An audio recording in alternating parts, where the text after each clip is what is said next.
బంధమంటూ ఎరుగని బాటసారికి అనుబంధమై వచ్చింది ఒక దేవత.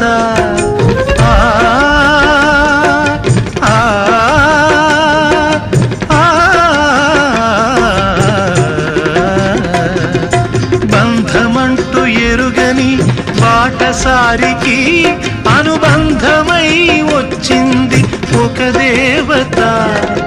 ఇంత చోటులోనే అంత మనసు ఉంచి, ఇంత చోటులోనే అంత మనసు ఉంచి నా సొంతమే అయ్యింది ప్రియురాలిగా. ముద్దబంతి నవ్వులో మూగ బాసలు, మూసి ఉన్న రెప్పలపై ప్రేమ లేఖలు. ముద్దబంతి నవ్వులో మూగ బాసలు.